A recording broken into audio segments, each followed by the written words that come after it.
Boa tarde a todos. Pedimos desculpas por algumas dificuldades técnicas que tivemos aqui e o atraso decorrente disso. Damos início ao Encontro Nacional de Direitos Humanos à Água e ao Saneamento, promovido pelo Observatório Nacional dos Direitos à Água e ao Saneamento, o ONDAS, que acontece no formato online. Agradecemos a todos que nos acompanham nesse momento.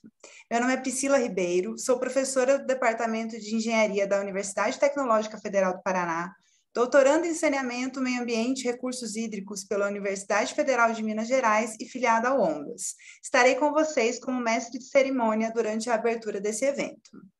Bom, para fazer a fala inicial do encontro, convidamos agora Marcos Montenegro.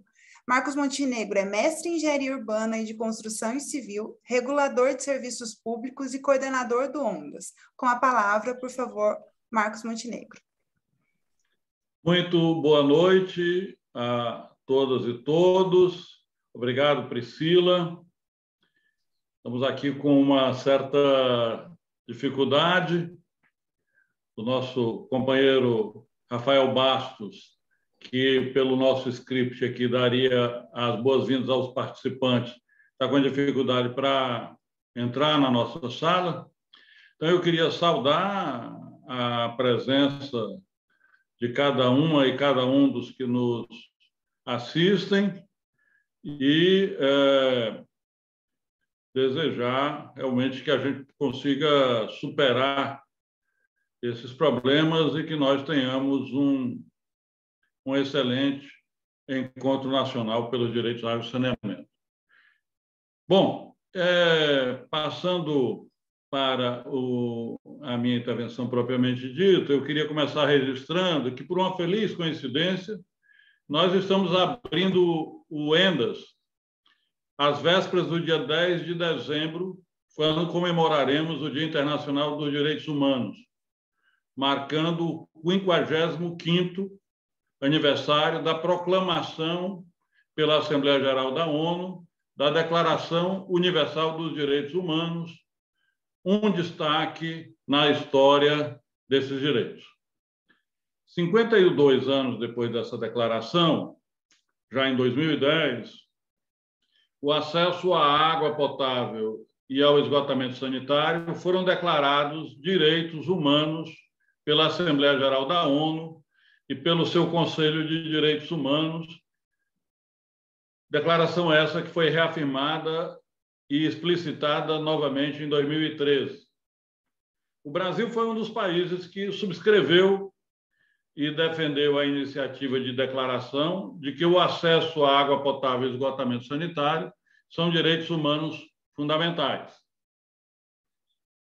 Mas, em um país como o nosso, marcado historicamente por injustiças e gritantes desigualdades sociais e raciais, de gênero e regionais, a realização dos direitos humanos de qualquer natureza só ocorre com mobilização e lutas coletivas, fomentadas pela compreensão da necessidade de dar fim à opressão que ainda se abate sobre a maioria da população brasileira.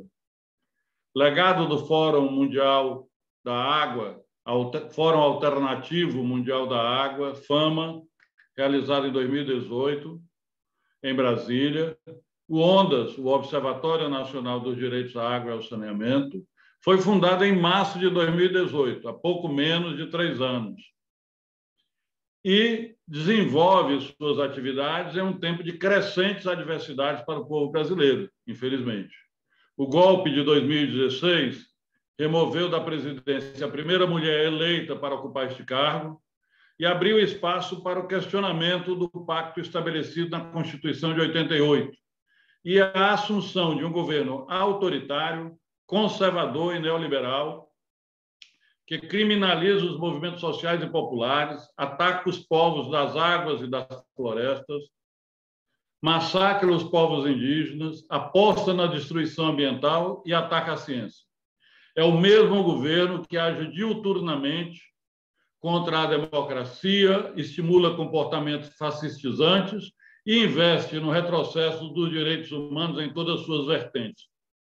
Nesta conjuntura adversa, ainda agravada pela pandemia da Covid-19, que, por omissão e negação da ciência pelo governo federal, ceifou mais de 615 mil vidas, o Ondas assumiu e está cumprindo, graças ao esforço de muitas e muitos colaboradores e colaboradoras e de várias entidades e movimentos parceiros, o compromisso de realização do Encontro Nacional pelos Direitos Humanos à Água e ao Saneamento, tendo como lema troca de saberes entre pesquisa, extensão e lutas sociais. Estamos, portanto, em um evento acadêmico e popular com espaços para diferentes formas de apresentação da pesquisa e extensão universitária e valorização das lutas pelos direitos humanos à água e saneamento. Nossa programação inclui painéis como esse da abertura, a apresentação de trabalhos de pesquisa e extensão, relatos de violação dos direitos humanos e também oficinas autogestionadas, organizadas por entidades parceiras e em que diversos atores que estão na luta cotidiana contra os retrocessos na realização dos direitos humanos estarão discutindo estratégias para garantir os direitos à água e ao esgotamento sanitário. A Lei 14.026, a lei que alterou o marco do saneamento básico no Brasil, a Lei 11.445, é uma síntese dos ataques do governo Bolsonaro no campo da água e do esgoto.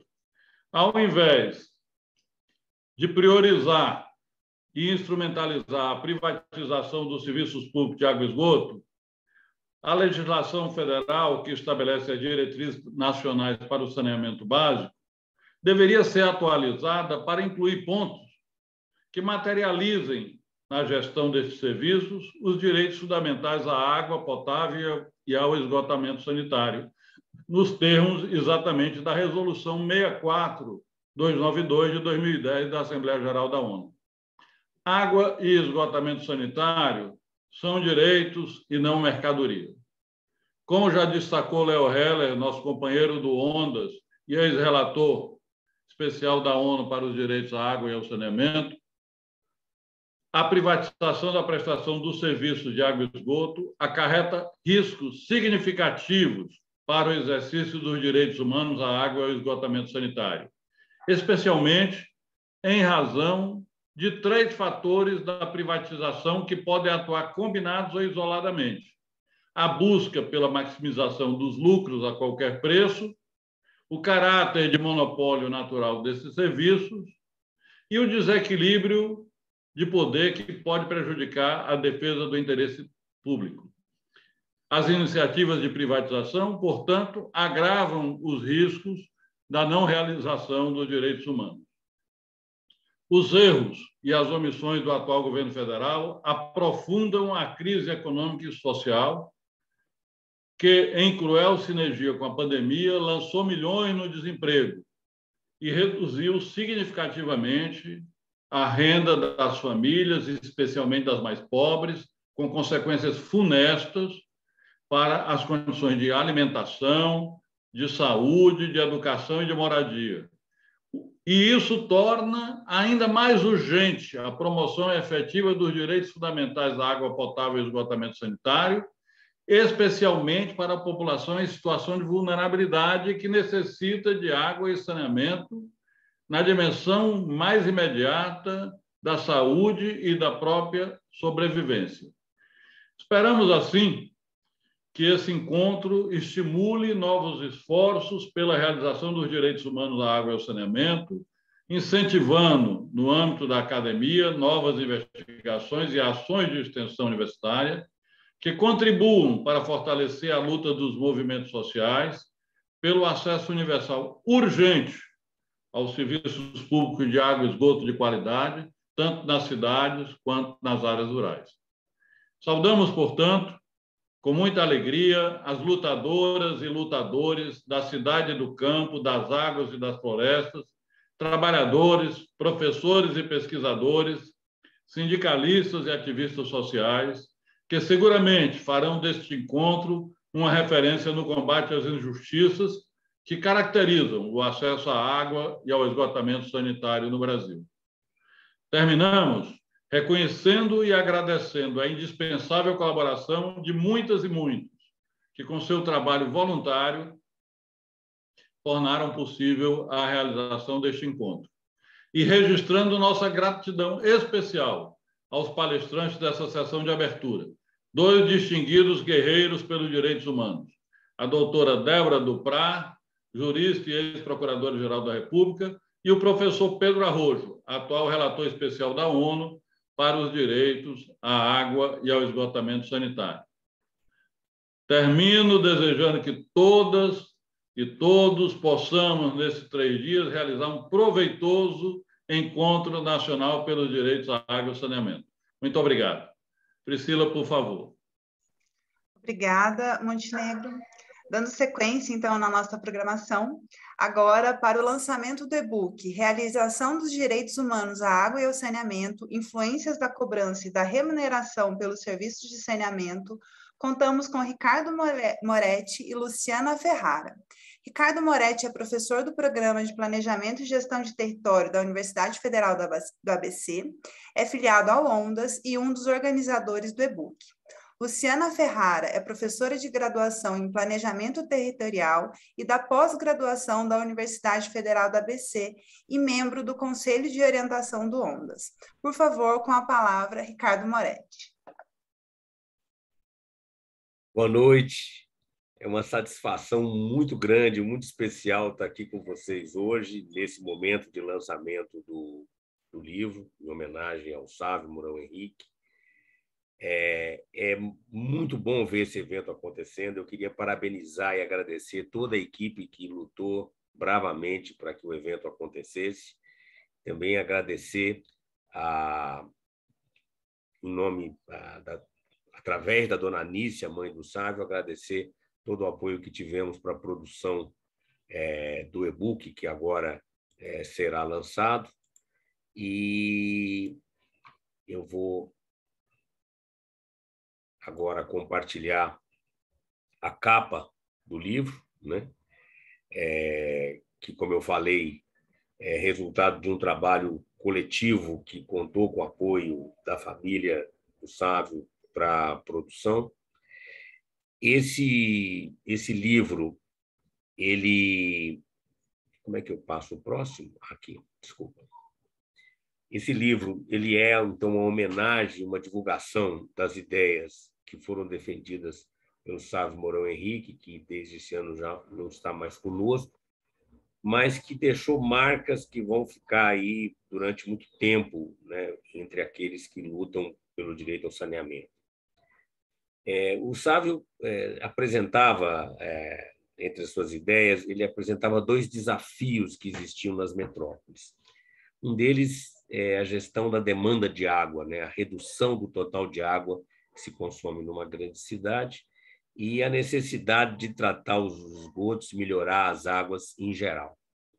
E ele usava esses 2 casos, que são emblemáticos de parte dos desafios do saneamento, para ilustrar que a forma como se cobram e remuneram os serviços de saneamento é um sério empecilho para que eles efetivamente se concretizem. Como a gente teve no modelo fortemente calcado na autossustentação financeira do saneamento, as empresas de saneamento, seus variados tipos e formas de administração, tremem ao ouvir falar da gestão de demanda de água, na medida em que sua receita vem da venda de água.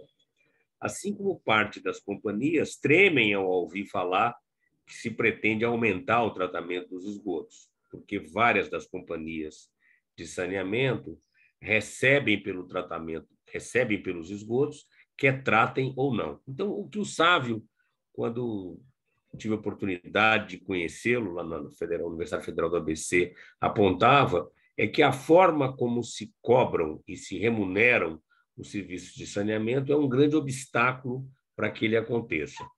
E essa figura que está aqui, que fez parte da dissertação do Sávio sobre precificação dos serviços de saneamento, ilustra, de certa forma, o teor desse livro que agora está sendo lançado pelo Ondas em homenagem ao Sávio Henrique. Né? Quer dizer, do jeito que a gente tem o modelo atualmente, ele vai na direção contrária do saneamento como saúde pública, saneamento no atendimento dos benefícios sociais. Bom, o livro que está sendo lançado, ele tem uma apresentação que é feita por uma equipe editorial que esteve envolvida no livro, Montenegro, o Edson, a Mauri, Alexandre e eu. Tem um prefácio belíssimo da família do Sávio, falando dele. A Érica, uma amiga, uma grande companheira aí nas lutas aqui em São Paulo, para que as ideias do Sávio fossem incorporadas na estrutura tarifária de São Paulo, escreve um texto também. E a dissertação do Sávio tem uma resenha feita pelo Geron. Em seguida, no capítulo 1, há uma apresentação de um histórico, de certa forma, de como se deu os serviços de saneamento. Escreve esse capítulo justamente o Rafael, que foi um dos principais organizadores desse evento, junto com a Paula Pereira. Em seguida, nós vamos para o capítulo 2, que analisa justamente os riscos do processo de privatização dos serviços de saneamento, e é curioso porque esse texto, em que o Sávio é um dos autores, foi escrito antes da aprovação da lei. Então, ficava muito claro, já desde aquele momento, os riscos que estavam envolvidos. O Sávio escreveu um texto sobre a comparação de diferentes modelos de regulação, e a regulação do saneamento, todos sabemos, é absolutamente estratégico para que ele funcione bem. E no capítulo 4 são apresentadas resenhas que o Ondas divulgou ao longo do tempo sobre a política pública de saneamento e a realização dos direitos humanos. O Sávio tem 4 dessas resenhas, foram escritas pelo Sávio, que era um forte colaborador dessa iniciativa do Ondas. Nos últimos 3 capítulos, nós temos uma análise da participação privada no saneamento, né, especialmente a questão da aplicação dos recursos do Fundo de Garantia, que é um dos instrumentos de financiamento. Há um texto que analisa o financiamento das políticas públicas de saneamento do Estado de São Paulo. E, por último, a análise do saneamento rural, que é um dos grandes desafios e que está aí na pauta das lutas do Ondas, e esteve sempre presente também nas preocupações que o Sávio trouxe enquanto esteve conosco. O Sávio é essa figura bonita que está aí, alegre, né? Deve estar fazendo folia em outros espaços, deixa uma saudade imensa, né? Por causa de todo o esforço que ele fez, exatamente com as mesmas bandeiras que a gente defende, né? De certa forma, nos primeiros momentos, o Ondas é muito novinho, né? O Ondas, o Montenegro comentou, né? Foi criado em 2018. O Sávio estava lá junto na República, em que ficamos em Brasília, perto da casa do Montenegro, fomos nos hospedar lá na casa do Montenegro, porque perdemos a chave do apartamento. Naquela ocasião em que se criou o Ondas, né? Então, o Sávio esteve envolvido nos primórdios do Ondas. E a hora que eu vejo agora, né, esse é o 3º e-book do Ondas, agora no encerramento será lançado um outro e-book, que é Olhares sobre a Realização dos Direitos Humanos. Já foi lançado um e-book chamado Água como Direito, Tarifa Social como Estratégia para a Acessibilidade Econômica. Esses livros estarão disponíveis numa pasta dentro do site do Ondas. Eu passo a palavra para a Luciana, dizendo que fico muito contente, emocionado de ver o resultado, de ver um livro que homenageia essa figura tão especial que é o Sávio e que traz um assunto que é tão significativo aí para as bandeiras de quem acredita na realização dos direitos humanos. Eu vou deixar aqui uma imagem do Sávio, uma fotografia tirada pelo Sávio, no semiárido, que era das áreas que agora ele estava muito preocupado. Com você, Luciana. Obrigada, Moretti. Então, boa noite. Eu também queria iniciar minha fala parabenizando demais a organização do evento, mais um evento importantíssimo do Ondas, né, que vem atuando fortemente aí na luta da água, do saneamento como direito humano. Queria agradecer também o convite para participar dessa sessão de lançamento do livro, em homenagem ao Sávio, e um prazer para mim compartilhar essa fala com o amigo e o mestre Moretti. E essa homenagem ela é muito merecida, né? Ela é um reconhecimento do comprometimento, da militância e da vontade de transformar a sociedade brasileira que o Sávio possuía e perseguia sempre.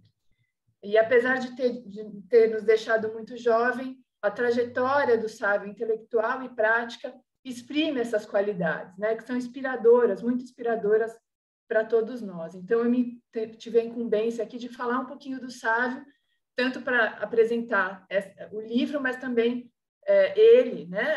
Algumas ações, atuações dele, para quem não teve o prazer de o conhecer. Então, o Sávio, ele se graduou em Ciências Biológicas na USP em 2002 e trabalhou desde então em vários projetos na área ambiental, profissionalmente. Ele iniciou o mestrado na UFABC em 2015. Em 2017, defendeu a dissertação intitulada A Precificação dos Serviços de Saneamento de Água e Esgoto e o Objetivo Social. Já foi apresentada aqui muito bem pelo Moretti, seu principal objetivo. E essa dissertação bastante inovadora, orientada pelo Moretti, recebeu menção honrosa no 11º Prêmio Brasileiro de Dissertação de Mestrado da ENAMPUR, que é o principal encontro nacional da Associação de Pós-Graduação em Planejamento Urbano e Regional, isso em 2019, outro reconhecimento importante do trabalho do Sávio. E foi na universidade, nesse ambiente, que eu conheci o Sávio, que nos tornamos amigos, e ele era um pesquisador muito participativo, muito ativo, muito querido por todos, entre discentes e docentes. E o Sávio era uma pessoa politicamente engajada, ele participava de muitos eventos, fóruns e de discussão pública, acadêmica, relativos ao saneamento, às questões ambientais, mas também sempre defendendo o saneamento como política pública, como política social e direito humano, né? E dentre essas atuações importantes do Sávio, eu gostaria de destacar a participação dele no FAMA, no Fórum Alternativo Mundial da Água, em Brasília, em 2018, a presença dele na Fundação Luondas, como o Moretti já mencionou, e a participação nas audiências públicas sobre revisão tarifária, realizadas pela agência reguladora aqui do Estado de São Paulo, nas quais ele buscou, de forma muito propositiva, implementar essas ideias que ele trabalhou no mestrado, né, de forma a incidir sobre essa discussão, que é extremamente técnica e dominada por grupos restritos de interesse econômico do setor do saneamento, né? Então, nesse sentido, a dissertação do Sávio e a atuação dele buscou abrir uma caixa preta do que é o tema da regulação e tarifação no setor e colocar esse tema de uma forma acessível a um público mais amplo, buscando ultrapassar as barreiras econômicas, economicistas no tratamento dessa questão, que atinge de forma direta, indireta e desigual a população e os diferentes consumidores de água. Afinal, o controle social era outra pauta que ele defendia. Ele também tinha uma atuação numa ONG, SAS Brasil, atuando nacionalmente em comunidades de baixa renda, com projetos de saúde pública e qualidade ambiental, inclusive durante a pandemia. Então, o Sávio tinha uma energia infindável e muito contagiante, e nos faz muita falta. Então, esse livro busca reunir as ideias dele e de outros pesquisadores que se somam ao debate do saneamento, sendo um registro de algumas coisas que ele fez, mas também um convite. E a gente termina justamente com essa foto de uma das andanças do Sávio no semiárido brasileiro, na intenção de que o convite para a leitura do livro coloque mais pessoas pelos caminhos da luta do saneamento como direito humano, que novas andanças inspiradas por ele possam ser feitas por aí. Obrigada e um ótimo evento a todos. Obrigado. Muito obrigada, professor Moretti, professora Luciana. Agora vamos dar continuidade com a nossa programação. Seguiremos para a palestra intitulada Direitos Humanos no Brasil Atual, que será ministrada por Débora Duprá. Débora Duprá é advogada e jurista, foi membro do Ministério Público Federal de 1987 a 2020 e vice-procuradora-geral da República de 2009 a 2013. Agradecemos a sua presença e, para fazer o uso da palavra, convidamos, então, Débora Duprá.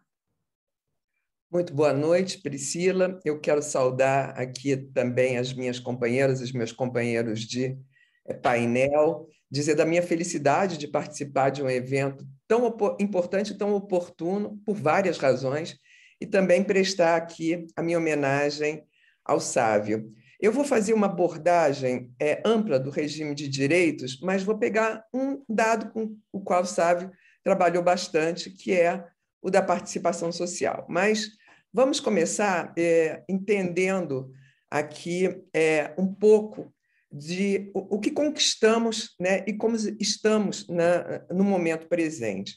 A gente tem que lembrar que esse regime de direitos humanos, concebidos como um atributo de todas as pessoas, pelo só fato de serem pessoas, é uma novidade em termos de tempo histórico, né? Ele surge com a Declaração da ONU de 1948 e tem como pressuposto exatamente a Segunda Guerra Mundial e o Holocausto judeu, né? A preocupação com essas ideias muito fortes na ocasião, né? Aquele mito da homogeneidade do Estado Nacional que levou a concepções de supremacia racial, de pátria com um único povo representante dessa pureza racial, né? E, enfim, a Declaração de 1948 ela também é um marco importante na internacionalização da proteção dos direitos humanos, ou seja, eles viram universais, de fato, né? Há um pressuposto de construção do direito internacional dos direitos humanos ancorado na igualdade, na não discriminação, e ele é protegível em qualquer espaço territorial do planeta. No entanto, há um pensamento decolonial que procura entender melhor essa história, enfim, desse momento e até do próprio Holocausto judeu, né? E eles vão dizer que esse pensamento decolonial ele vai se ancorar muito no fato de que a Europa experimentou na América o máximo possível da violência. E esse máximo da violência, ele de alguma forma retornou para a Europa. O Foucault, por exemplo, quando ele vai analisar a Constituição da Europa como unidade de sentido, a partir do Tratado de Paz de Westfália, ele diz que os países europeus eles vão estar unidos porque eles reconhecem que há igualdade na diversidade. Ou seja, apesar de diferentes as forças entre eles, eles estabelecem entre si uma relação ética de igualdade. O resto do mundo, no entanto, fora da Europa, vai ser o espaço da conquista, da colonização. E principalmente a América, porque eram as novas fronteiras mundiais, né? Era a época dos chamados das grandes embarcações, das grandes conquistas.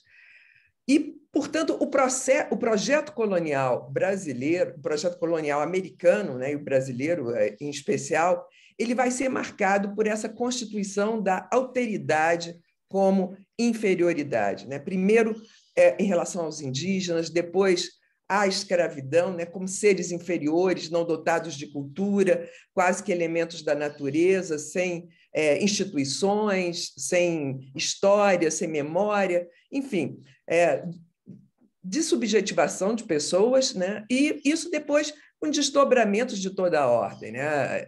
Mulheres, pessoas com deficiência, LGBTQI+, enfim, vai promovendo colonialidades, ou seja, discriminações e regimes de desigualdade seculares, né? Então, a Constituição de 88, ela, passados tantos anos da declaração, né, 40 anos da declaração, ela vai ser o primeiro instrumento que vai, de fato, estabelecer um regime de direitos universal para todas as pessoas na concepção da Declaração da ONU de 1948. Ela vai estar marcada por um objetivo, que é um objetivo de superar essa história de desigualdades e discriminações. E se a gente procurar se a gente for ler a Constituição, a palavra justiça social, ela organiza todas as políticas públicas ali previstas. Ela vai ser o fundamento da ordem econômica, da ordem social, vai regular o regime das cidades, a função social das cidades, e vai estar presente na regularização do campo, né? Nas políticas do campo, nas políticas fundiárias. Lembrando que se supera pela primeira vez, né, o regime do grande latifúndio em favor de um campo mais plural, mais diverso, que alberga áreas indígenas, áreas quilombolas, unidades de conservação, áreas necessariamente destinadas à reforma agrária. E, junto com esse regime de direitos, a Constituição também vai ter uma abertura para essa internacionalização dos direitos humanos, né? É um princípio expresso, está no artigo 4º da Constituição, que o Brasil, nas suas relações internacionais, que o Brasil deve reger as suas relações internacionais pela prevalência dos direitos humanos. E os tratados internacionais de direitos humanos, eles, se aprovados com quórum especial, eles ingressam no ordenamento jurídico brasileiro com status de norma constitucional. Isso está previsto ali nos principais direitos e garantias fundamentais. E qual é o papel do Estado? O Estado vai ser o grande provedor de direitos, aqui e no mundo, né? Quem provê direitos, quem assegura políticas públicas é o Estado. Mas, no caso brasileiro, a Constituição ela teve o cuidado de fazer isso de forma muito detalhada. Então, ela prevê um Estado que se organiza, ou seja, ele tem especializações, como é o caso da FUNAI, do ICMBio, do IBAMA, da Fundação Cultural Palmares. Ele vai se especializando por assuntos. Ele vai recrutando um pessoal, um corpo técnico que não só é bem capacitado, porque é recrutado preferencialmente por concurso público, mas também um corpo técnico que, para ter promoção, ele tem que fazer cursos, ele tem que estar permanentemente capacitado. Um orçamento, né? Há direitos, eles custam, é preciso investimento público, é preciso contar com orçamento, vai ter aí algumas chaves na Constituição, como é o caso da saúde, da educação, da reforma agrária, e participação social. Está dispersa na Constituição a ideia de que os sujeitos implicados, os sujeitos que lutaram por direitos, os sujeitos implicados nas políticas têm que ser ouvidos, né? Até porque, se é uma Constituição que busca superar desigualdades, ela tem que trazer à luz, né, os sujeitos que ficaram ocultos, as suas epistemologias, as suas cosmologias, enfim, esse princípio da máxima visibilidade dos sujeitos, quaisquer que sejam, né? Todas essas ideias, elas estão muito bem organizadas no capítulo da saúde, ao tratar do SUS, Sistema Único da Saúde. E faço referência ao SUS porque ele tem todas essas ideias expressas na Constituição e porque também ao SUS compete, nos termos da própria Constituição, a execução das ações de saneamento, né? E aí, enfim, eu não vou entrar nessa discussão agora, mas essa é a discussão que chegou ao Supremo Tribunal Federal. Quero chamar a atenção também que, quando do processo constituinte, em 1987, o neoliberalismo já era um modelo hegemônico no mundo. Ele já tinha sido adotado pelas duas grandes potências econômicas, Estados Unidos e Inglaterra, e era o modelo recomendado pelas agências de fomento, principalmente a FMI, Banco Mundial, e houve uma clara opção no processo constituinte por um Estado de bem-estar social, um Estado que funciona dentro do regime capitalista, mas é o Estado que se responsabiliza por assegurar direitos, é o Estado que assume para si essas políticas fundamentais na concretização de direitos. Em termos de leis referentes a políticas públicas, eu queria trazer aqui a importância da Lei de Recursos Hídricos, até pela pertinência com o tema, né? Porque ela, a Lei 9.433, ela tem umas ideias muito interessantes de como se promove justiça social, como se tem compromisso com algumas ideias fundamentais, né? Ela vai, primeiro, partir da noção de que a água é um recurso limitado, escasso, e que, nos momentos de escassez, a principal destinação dela é o consumo humano, né? É preciso assegurar que esse primeiro uso é preciso assegurar esse primeiro uso da água. Mas, por outro lado, ela também tem uma dimensão de gestão democrática da água. Ela vai reconhecer que é preciso que a gestão da água se dá a partir de bacias hidrográficas e que cada bacia hidrográfica deve ter um conselho de gestão dessa bacia com participação ampla da sociedade. A referência, inclusive, aos povos indígenas nas bacias hidrográficas que contem com essa população, presença da FUNAI, ou seja, a preocupação de que os usuários desse recurso estivessem presentes nesse conselho. E também a ideia da gestão a partir de planos de gestão de bacias hidrográficas, né? Quero lembrar também alguns documentos internacionais, além dessa lei nacional, alguns documentos internacionais importantíssimos que são muito contemporâneos à Constituição de 1988 e que foram gestados aqui no Brasil por ocasião da ECO 92. Né? E aí vocês sabem muito mais do que eu. Estou falando aqui das grandes convenções, né, das mudanças climáticas e da biodiversidade. E chamo atenção para essa última, porque surge, mesmo ali, ainda muito embrionariamente, essa ideia dos saberes que vêm de povos que, exatamente por terem uma relação diferente com seu entorno, conseguiram preservar recursos da biodiversidade. Né? Então, essa ideia do conhecimento tradicional, do conhecimento dos povos originários, dos povos tradicionais, é extremamente valorizado nessa convenção. Mas há uma outra, eu quero chamar a atenção para a própria Declaração do Rio sobre o Meio Ambiente e Desenvolvimento, no seu princípio 10, né, que reconhece que não há nenhuma política de meio ambiente, né, e aí meio ambiente ela é uma noção muito mais ampla do que a mera preservação de atributos da fauna e da flora, né, ela vai regular, enfim, a ideia de sustentabilidade ela vai ser o condutor da vida coletiva, que é o princípio da participação também. Está lá no princípio 10, né, a participação. Não há possibilidade de se chegar a uma justiça ambiental, de vencer os desafios postos por esse modelo econômico sem ampla participação social. E por conta desse princípio 10, na Rio+20, vai ser reforçada a necessidade de criação de acordos regionais que garantam a participação social. E aqui eu chamo a atenção para um acordo de 2018, que foi firmado na cidade de Escazú, que é um acordo relativo ao acesso à informação, participação pública e acesso à justiça em assuntos ambientais na América Latina e no Caribe. Esse acordo é interessantíssimo porque dá centralidade enfim, concebe, né, a política ambiental como essa política de sustentabilidade, enfim, que é regulada pela ideia da solidariedade, da aliança entre os sujeitos, mas da ampla participação, da ampla informação a todos eles.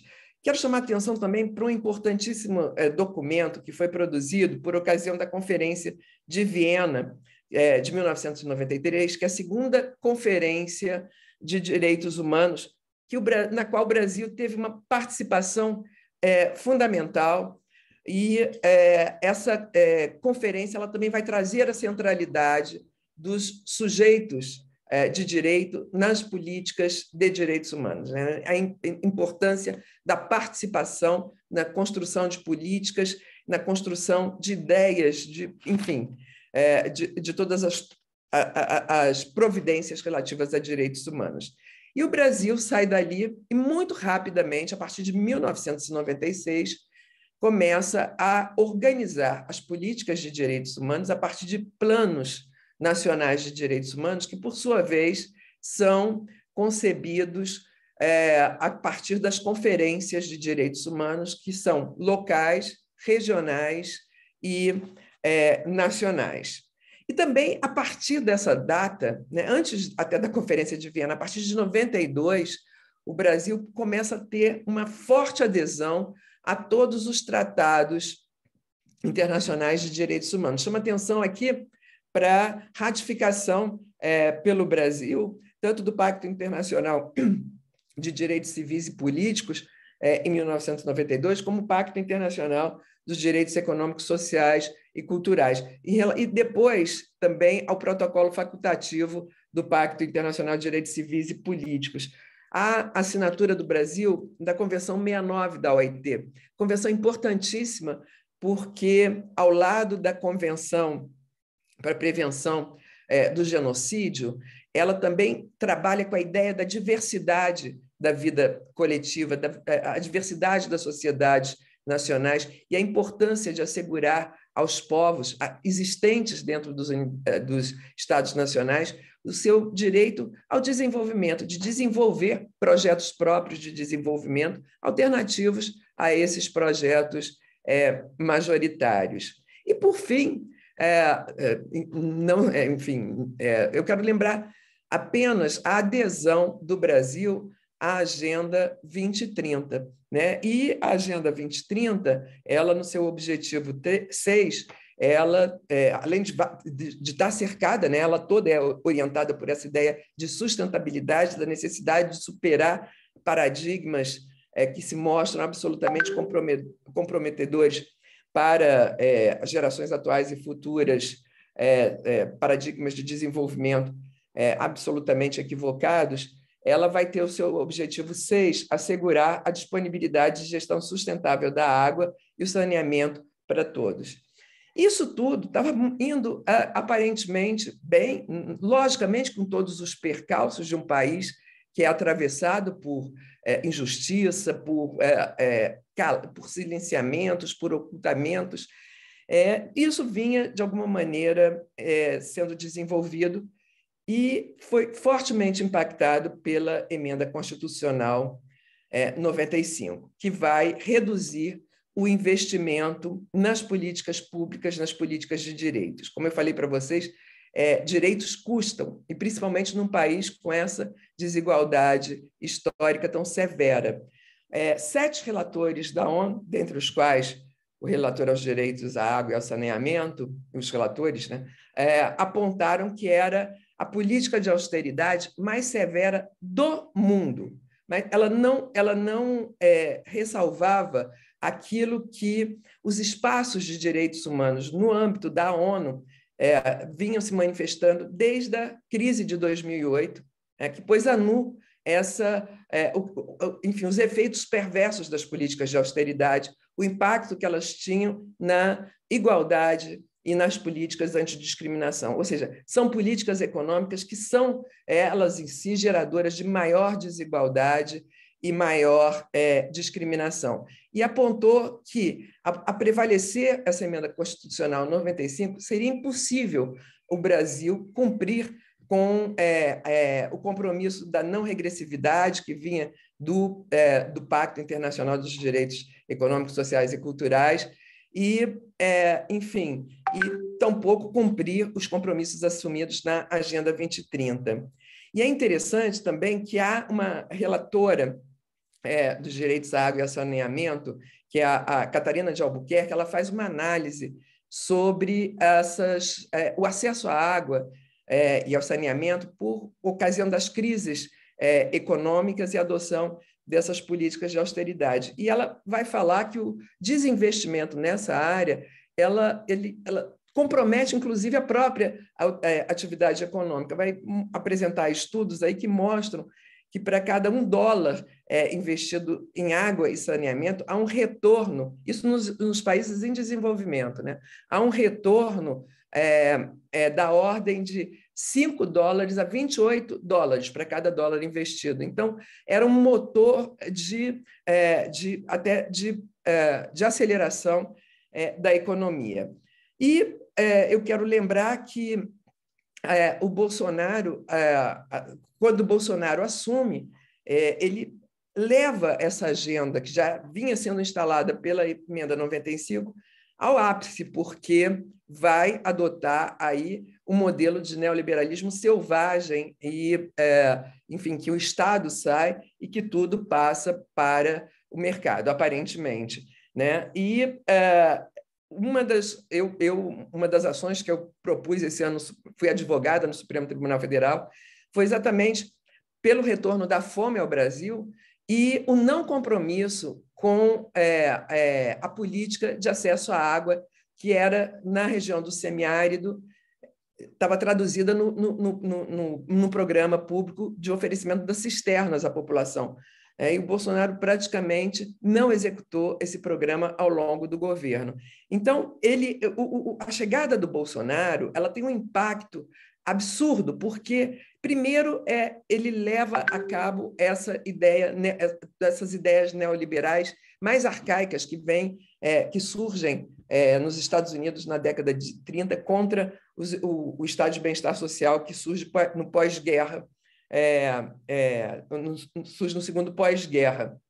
E ele vai acabar também como um dos primeiros atos de governo dele com todos os conselhos de participação social. Os que subsistem capengas e sem representar essa ideia de conselhos paritários com presença da sociedade em que as políticas são concebidas e são executadas com participação social. Com isso, com o fim da participação social, é um governo hostil à participação social, nós temos todas as políticas de direitos destruídas, absolutamente comprometidas.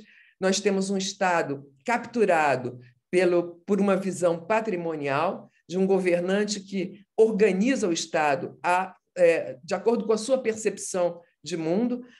Então, nós temos, pela primeira vez, ocupando o aparato do Estado, a burocracia do Estado, pessoas sem nenhuma experiência com as pastas às quais se dedicam, com o único propósito de destruir a sua função institucional. É o que está acontecendo na FUNEP, o que está acontecendo no IBAMA, no ICMBio, em termos de conselho, o que aconteceu no CONAMA. E, enfim, a gente está vendo, portanto, um ruir de todas as políticas de direitos. E, com isso, a gente está retornando ao projeto mais colonial que existe, a ideia mais colonial que existe, que é da supremacia de um grupo sobre os demais, o não reconhecimento de direitos específicos para os povos indígenas, para os povos quilombolas, para outros povos e comunidades tradicionais, e a ideia de que eles têm que se adaptar de qualquer modo à política, ao modelo hegemônico de economia. É uma política de avanço aos recursos naturais, tal como inicia esse processo colonial, né? E, enfim, com a abertura de todas essas áreas para o mercado. Então, não há mais área sob regulação. A ideia da desregulação vai ser a ideia desse governo. A gente tem que lembrar que na agenda neoliberal, na ideia neoliberal, enfim, desde a sua gênese, está a concepção de que os sujeitos se estabelecem entre si uma relação não de igualdade, mas sim de competição.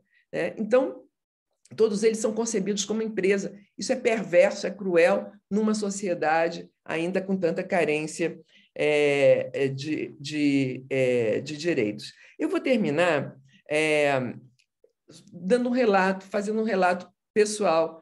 Eu estou juíza do Tribunal Permanente dos Povos, que é um tribunal internacional criado na década de 70, e tem na sua agenda exatamente a questão das águas do Cerrado. E eu participei, nós estamos acabamos de ter as primeiras audiências de denúncias de 6 casos. Todos os 6 casos, eles envolvem a privatização das águas. De alguma maneira, essa ideia ela está disseminada, não só no governo federal, mas em todo o aparato de Estado, nos outros níveis subnacionais.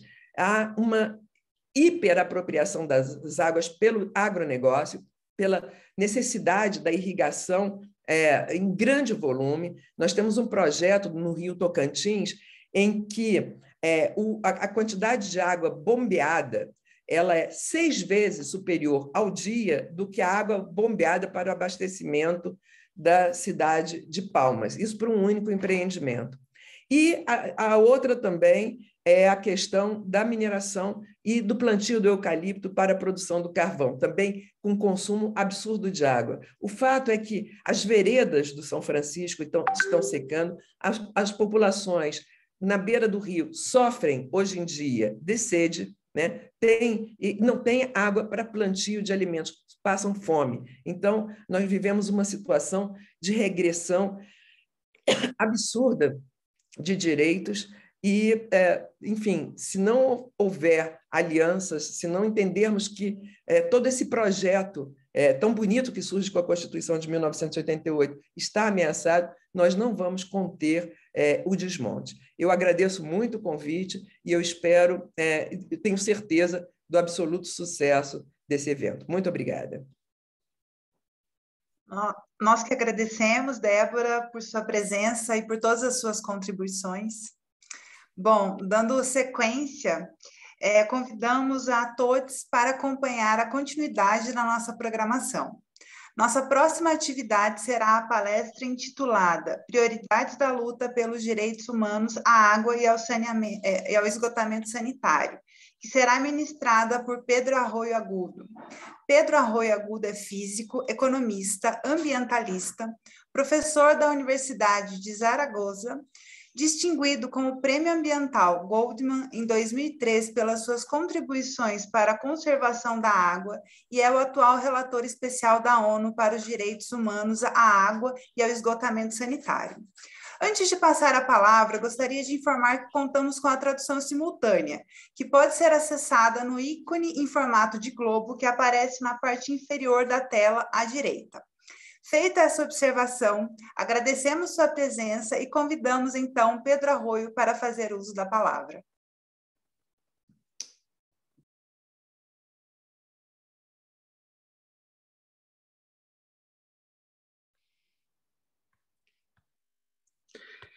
Buenos días, buenas tardes acá, buenas noches en España. Creo, ¿me escuchan bien? Espero que me escuchen bien. ¿Sí? Correcto. Bueno, ante todo, muchas gracias por el honor que me conceden en este encuentro nacional por los derechos humanos al agua potable y al saneamiento en Brasil. Fui nombrado hace escasamente un año como relator por Naciones Unidas, por el Consejo de Derechos Humanos, dando continuidad al trabajo excelente, impresionante que hizo mi predecesor, el profesor brasileño Leo Heller. Para mí es un enorme honor y al mismo tiempo un desafío tan desbordante como ilusionante. Intentaré en poco tiempo expresar mi diagnóstico, lo que he presentado en mi primer informe ante el Consejo de Derechos Humanos en Ginebra, como primer informe anual, haciendo el diagnóstico de lo que entiendo es una crisis global sin precedentes que al tiempo es tan trágica como podríamos decir paradójica. La crisis global del agua en el planeta agua, en el planeta azul. Cuando se habla de crisis global del agua y se señala esa estimación de 2.200 millones de personas sin acceso garantizado al agua potable o 4.200 millones sin acceso a saneamiento básico, ciertamente no hay ningún riesgo intelectual en hablar de crisis global del agua. Cuando añado esa expresión un tanto provocativa de en el planeta agua, estoy adelantando una valoración de mi diagnóstico que es la siguiente. Desde mi punto de vista, esta crisis global del agua en su aspecto esencial, en ese núcleo duro que son esas 2.200 millones de personas sin acceso al agua potable, no es propiamente una crisis de escasez. Ciertamente provocamos escasez de atmósfera y tenemos cambio climático. Provocamos escasez de agua y provocamos escasez de planeta. Tenemos escasez, hacemos escaso el planeta. Pero en rigor esos 2.200 millones de personas, con la excepción de las regiones áridas y semiáridas, sin duda Brasil tiene ahí el nordeste, ¿verdad? Como una de las regiones áridas o semiáridas que en el mundo, bajo la presión del cambio climático, pueden perfectamente amplios territorios de estas regiones pasar a ser incluso inhabitables por escasez física de agua. ahí sí, ciertamente hay escasez física, pero la inmensa mayoría de esos 2.200 millones de personas no son propiamente personas sedientas que no tengan agua en su entorno de vida. Son propiamente personas empobrecidas, extremadamente empobrecidas, que viven junto a ríos, lagos o sobre acuíferos contaminados. Para mí esa es la clave. Esos 2.200 millones de personas están en la confluencia de dos grandes fallas críticas de nuestro modelo de vida y de desarrollo. La falla de inequidad y de pobreza que generamos desde sistemas profundamente injustos e inmorales, diría yo, y por otro lado, la falla de insostenibilidad que provocamos en nuestros ecosistemas acuáticos, en particular sistemas acuáticos de agua dulce. Hemos transformado, de hecho, el agua, que yo a veces digo, el alma azul de la vida, el elemento clave de la vida que conocemos, la hemos transformado en el vector de enfermedad y muerte más terrible que jamás conoció la humanidad. Por eso, desde mi punto de vista, hay dos grandes desafíos en este momento histórico que tenemos que afrontar. El desafío de hacer las paces con nuestros ríos, de hacer las paces con nuestros acuíferos, con nuestros ecosistemas acuáticos. Y por otro lado, el desafío de desarrollar nuevos modelos de gobernanza democrática del agua. Desarrollaré un poquito estos dos elementos, pero antes de hacerlo, permítanme insistir también en que más allá de estas raíces de la crisis global del agua, esas raíces vinculadas a la falla de insostenibilidad de nuestros ecosistemas acuáticos y la falla de inequidad y pobreza, hay otros tres factores que están agravando, profundizando, acelerando la crisis global del agua. El primer factor es las presiones, las estrategias que presionan por privatizar, mercantilizar y financiarizar incluso la gestión del agua. El segundo, sin duda, es la crisis sanitaria de la COVID, la crisis de salud pública, y la tercera, el cambio climático en curso. Respecto al primer factor, ciertamente es consecuencia de los enfoques neoliberales que dominan la globalización en el mundo, bajo el argumento de considerar el agua como un bien útil y escaso y, por tanto, un pretendido bien económico, que debería, desde este enfoque, desde esta visión, ser gestionado bajo la lógica del mercado. Yo suelo insistir en que si así lo hacemos, si entramos en esa lógica de hacer del agua un puro bien económico en lugar de considerarlo un bien común, lo que vamos a hacer es transformar a la ciudadanía, a ciudadanos y ciudadanas, en simples clientes. Y por tanto, ese núcleo duro de la crisis que se pretende, deberíamos confrontar, esa crisis global del agua, ese núcleo duro que, insisto, esos miles de millones de personas que no tienen acceso al agua potable, incluso al saneamiento, lo que haremos si triunfa ese enfoque neoliberal es transformarlos en clientes, pero en este caso en 2.200 millones de clientes pobres que no pueden pagar.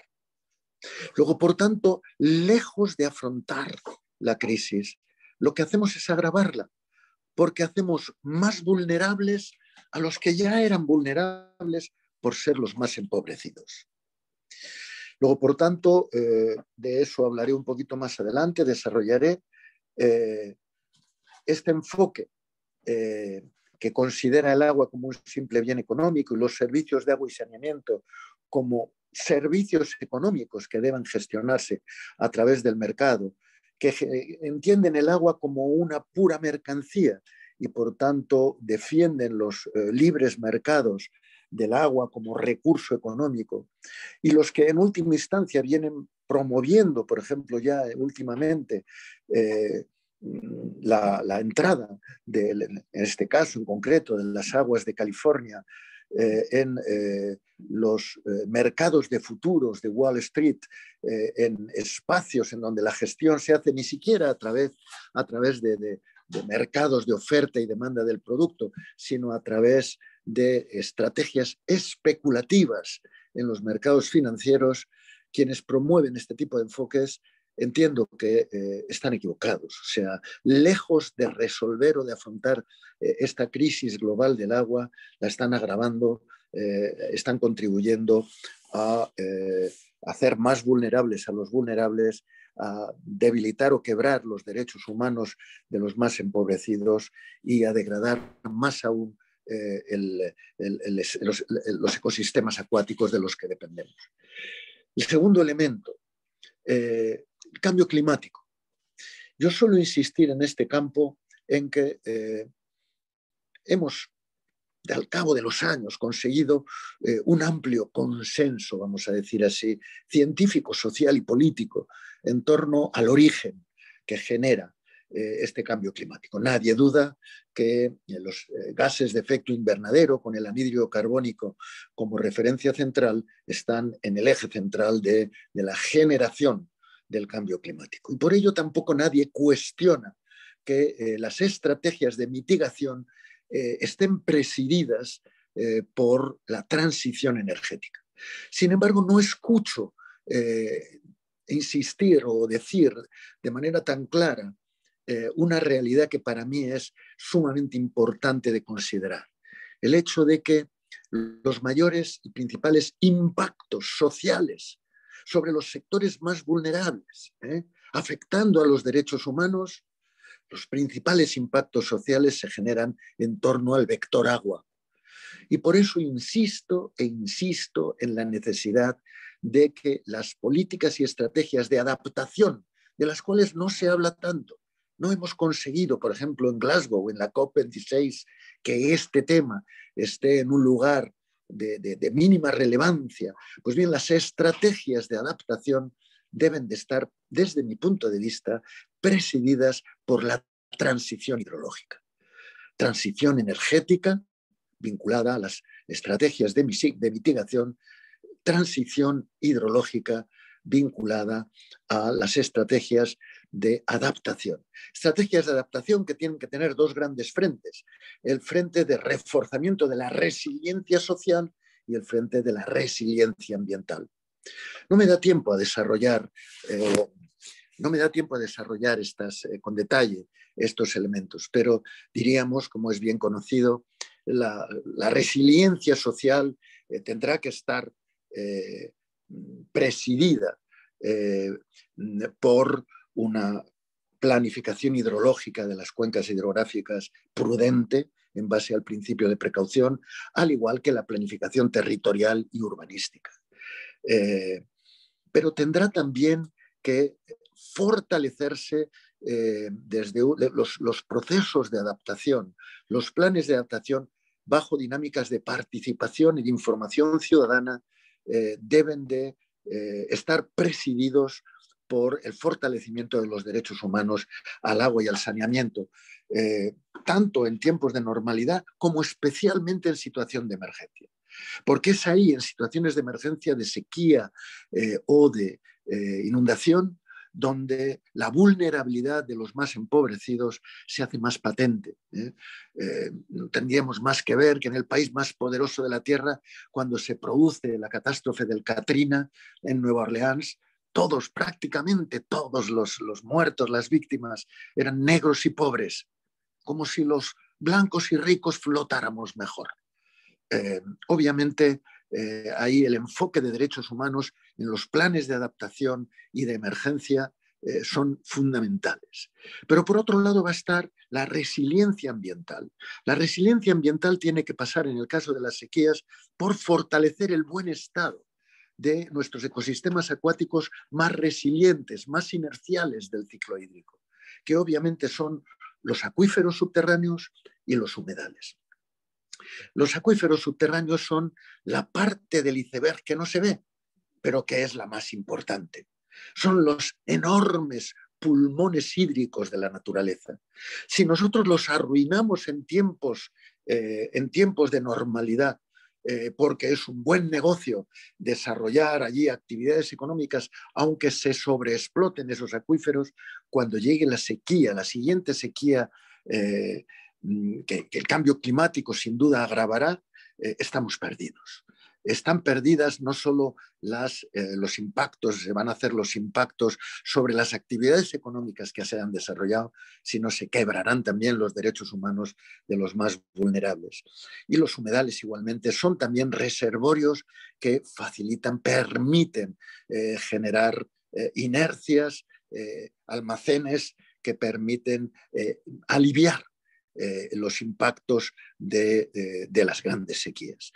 Por otro lado, ante los riesgos de inundación, las estrategias vuelven a estar vinculadas a dejar abrir más espacio en los cauces fluviales, sobre todo en los cauces medios y bajos, a los espacios de ampliación del cauce fluvial cuando viene en crecida. Esa es la forma de reducir la energía cinética de la crecida. Es la experiencia que se sacó en Estados Unidos, en el Mississippi o en las inundaciones también del Rin, bajo ese lema en inglés de Give Space to the Water. Renegociar con el río sus espacios de ampliación, de manera que se frene, se reduzca la cinética, la energía cinética destructiva de las crecidas. Al igual que los humedales pasan a ser de nuevo expansores de las crecidas, ablandadores de las crecidas. No me da tiempo a desarrollar, pero en definitiva vuelve a ser fundamental recuperar el buen estado de las riberas, de los espacios de entornos fluviales y de los humedales como elementos de integración y de ablandamiento de las crecidas fluviales. Bien, respecto a la COVID, a la pandemia, obviamente el impacto de incrementar el impacto ha sido demoledor sobre la gente más vulnerable. Eso es indudable y eso ha aumentado la crisis de pobreza, la ha extendido, la ha profundizado, la desigualdad se ha aumentado. Pero yo diría que, y la crisis global del agua también, obviamente. Sin embargo, yo diría que también nos está dando la pandemia lecciones sumamente valiosas que no deberíamos desperdiciar. Lecciones que desde mi punto de vista están basadas fundamentalmente en descubrir, en hacernos sentir individual y colectivamente nuestra tremenda vulnerabilidad como seres humanos. Aquí no fue posible a los países ricos o a las clases poderosas blindar fronteras. No, el virus viajó en avión, en business class incluso. Ciertamente afectó de forma más brutal o afecta de forma más desconsiderada y desproporcionada a los sectores más empobrecidos y vulnerables. Pero nadie está a salvo, ni los más ricos se sienten a salvo. Por primera vez, la humanidad en su conjunto, incluidos los sectores más poderosos, empezamos a entender que es el lema que hasta ahora era un lema, vamos a decir, de buena voluntad de Naciones Unidas, de buena voluntad para los derechos humanos, el leaving no one behind, no dejar a nadie atrás, pero era una cosa de buena voluntad. A lo sumo se pensaba que era una buena idea, pero idealista. Ahora no solo lo entendemos aquí, lo sentimos aquí, nos sentimos vulnerables. Entendemos que el principio de leaving no one behind, no dejar a nadie atrás, no es un simple lema bondadoso, es una necesidad inexorable para afrontar la pandemia. Y lo mismo que la pandemia, otros impactos globales como el cambio climático, de los que no podemos librarnos, no podemos combatirlos, si no es desde una dinámica colectiva que no deje a nadie atrás. Pues bien, desde esas lecciones yo creo que ha crecido un consenso global en todos los países, impresionante por encima a veces de ideologías o de partidos políticos, sobre la necesidad de fortalecer nuestros sistemas públicos de salud. Y obviamente la piedra angular de los sistemas públicos de salud, de la salud pública, son los servicios de agua y saneamiento. Por eso, cuando se habla de la necesidad de los objetivos de desarrollo sostenible de la Agenda 2030, y se dice, estamos a mitad de camino, pero tenemos que acelerar el paso, pero está ahí ese financial gap, esa brecha financiera porque no hay fondos públicos suficientes. Yo estoy insistiendo ante los gobiernos. No es aceptable, nunca lo ha sido, pero hoy menos que nunca ese argumento. Y lo explico para ir terminando. En 2008, como ha dicho antes la compañera que intervino antes que yo, se nos impuso una pretendida solución o un pretendido abordaje de la crisis económica a través de lo que mal se llamó como las estrategias de austeridad. Digo que se malentendió el concepto porque la austeridad consiste en evitar o eludir los gastos superfluos, pero no los gastos esenciales para la vida. Y en este caso lo que se hizo fue colapsar las necesidades más básicas de la sociedad y particularmente de los más necesitados. Luego, pero bueno, vamos a dejarlo en el pasado. Hoy en día no estamos en esa situación. Afortunadamente, la pandemia nos ha forzado a afrontarla, no desde los hospitales privados, ahí estaban, pero nadie miró hacia ellos. Cuando millones de personas se enfermaban, todo el mundo miraba a la sanidad pública, a los hospitales públicos, que llegaron hasta donde pudieron llegar, en unos países mejor o peor, según estuviera de fortalecida esa función pública, o estuviera fortalecida esa salud, ese sistema público de salud. Pero lo que es indudable en estos momentos es que por encima de ideologías, la inmensa mayoría de la población en el mundo tiene un consenso en torno a la necesidad de fortalecer esos sistemas públicos de salud. Pues bien, en estos momentos no solo se ha afrontado la pandemia desde las capacidades públicas de los sistemas públicos de salud, es que la pospandemia se está enfocando también con una intervención masiva de fondos públicos en Europa, en Estados Unidos, en Canadá, el Banco Mundial, Naciones Unidas habla incluso de la necesidad de impulsar con fondos públicos importantes el Green New Deal del siglo XXI. Pues bien, esos fondos que existen y que deben existir para no solo afrontar la pandemia, sino también el relanzamiento socioeconómico, la clave es que hoy existen esos fondos públicos.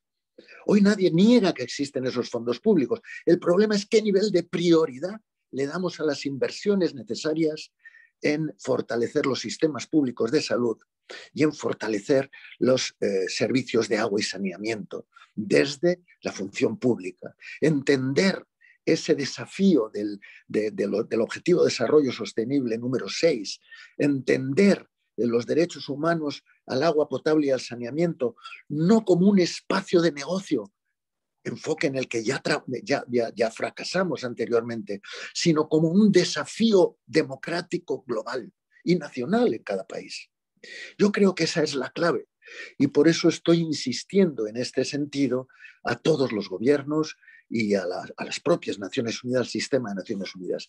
Enfoquemos el desafío del ODS número 6, de los derechos humanos al agua potable y el saneamiento como lo que es, no un espacio y una ocasión de negocio en una dinámica de financiarización del agua, sino como un desafío democrático, global y nacional en cada país, dando la prioridad que necesita y merece la salud pública como un reto democrático y dando la prioridad que requiere los servicios de agua y saneamiento como la piedra angular de la salud pública. En esa dinámica estoy moviéndome en mi discurso, en mis esfuerzos a nivel internacional.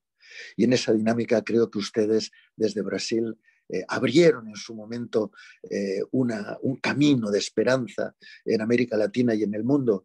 Y yo estoy seguro que esas energías que hay en Brasil, esas energías sociales, esa inteligencia colectiva tan poderosa, va a volver a estar liderando este desafío democrático que afrontamos en Brasil y en todo el mundo. Muchas gracias.